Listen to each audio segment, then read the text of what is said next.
नमस्कार। Okay TV के दैनिक bulletin में आपका स्वागत है। एक्टर इरफान खान का 53 वर्ष की उम्र में निधन हो गया है। उन्हें मुंबई के कोकिलाबेन धीरूभाई अस्पताल में भर्ती कराया गया था, जहां उन्हें कोलोन इन्फेक्शन के लेकर आईसीयू में रखा गया था। फिल्म मेकर सुजीत सरकार ने ट्वीट किया, मेरे प्यारे दोस्त इरफान, आप लड़े और लड़े, मुझे आप पर हमेशा गर्व रहेगा। 2018 में इरफान न्यूरो एंडोक्राइन ट्यूमर से पीड़ित हुए थे। अभिनेता इरफान खान के निधन के बाद उनके प्रवक्ता ने कहा, वह एक मजबूत शख्सियत के मालिक थे और आखिरी वक्त तक लड़ते रहे।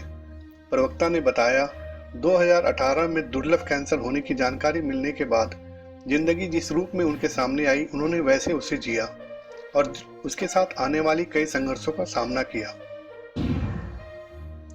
कांग्रेस नेता राहुल गांधी, दिल्ली के मुख्यमंत्री अरविंद केजरीवाल, सूचना व प्रसारण मंत्री प्रकाश जावड़ेकर, राजस्थान के मुख्यमंत्री अशोक गहलोत, झारखंड के मुख्यमंत्री हेमंत सोरेन समेत कई नेताओं ने अभिनेता इरफान खान के निधन पर शोक जताया है। राहुल ने कहा, इरफान बहुमुखी और प्रतिभावान अभिनेता थे जो ग्लोबल फिल्म व टीवी स्टेज पर भारत के मशहूर ब्रांड एम्बेसडर थे। दिल्ली के उप मुख्यमंत्री मनीष सिसोदिया ने केंद्रीय मानव संसाधन विकास मंत्री रमेश पोखरियाल निशंक के साथ बैठक में कहा है, सीबीएसई के 10वीं और 12वीं की बची हुई परीक्षाएं कराना अभी संभव नहीं होगा। सिसोदिया ने सुझाव दिया, इंटरनल परीक्षा के आधार पर ही बच्चों को पास किया जाए, जैसे 9वीं व 11वीं के बच्चों को पास किया गया है। कोरोना महामारी के बढ़ते प्रकोप के बीच गुवाहाटी हाईकोर्ट की कोहिमा खंडपीठ ने नागालैंड सरकार को 10 दिनों के भीतर राज्य में कम से कम 2 कोविड-19 टेस्टिंग लैब स्थापित करने के निर्देश दिए।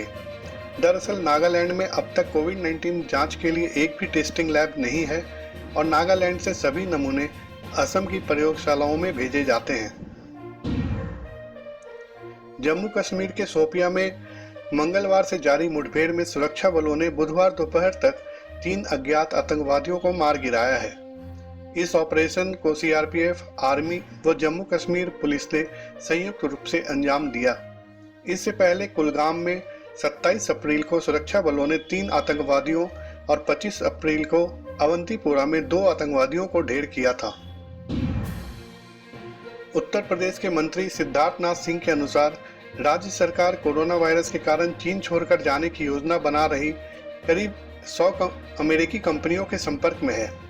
उन्होंने बताया, कंपनियों के साथ वेबिनार हुआ, उन्होंने राज्य में आने की दिलचस्पी दिखाई है। औद्योगिक नीति में बदलाव के बाद उम्मीद है कि हम उन्हें राज्य में लाने में सफल होंगे। निजी क्षेत्र के bank axis bank max life insurance में अतिरिक्त 29% हिस्सेदारी खरीदेगा, जिसके बाद इस चौथी सबसे बड़ी निजी बीमा कंपनी में उसकी हिस्सेदारी 30% हो जाएगी।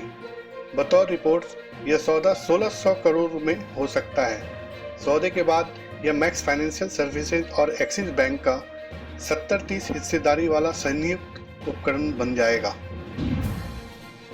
बिहार के अररिया में चौकीदार से कान पकड़कर उठक बैठक लगवाने वाले जिला कृषि पदाधिकारी को निलंबित कर दिया गया है। बिहार के कृषि मंत्री प्रेम कुमार ने कहा, कोरोना के खिलाफ महायुद्ध में शामिल प्रत्येक योद्धा, चाहे वह छोटे पद पर हो या बड़े पद पर, उनका सम्मान हमारी सबसे बड़ी प्राथमिकता है।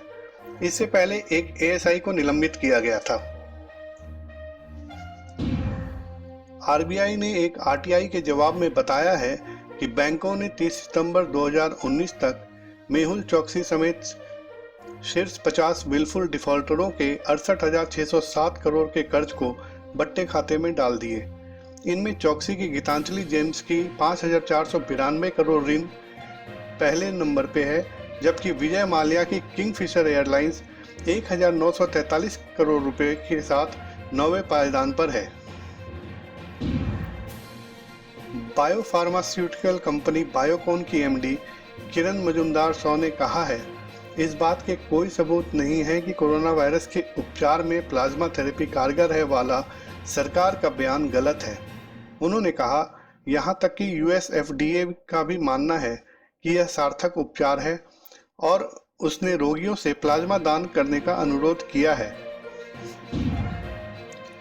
लॉकडाउन के बीच बुधवार सुबह उत्तराखंड में करीब 35 लोगों की मौजूदगी में सोशल डिस्टेंसिंग का पालन करते हुए केदारनाथ मंदिर के कपाट खोले गए।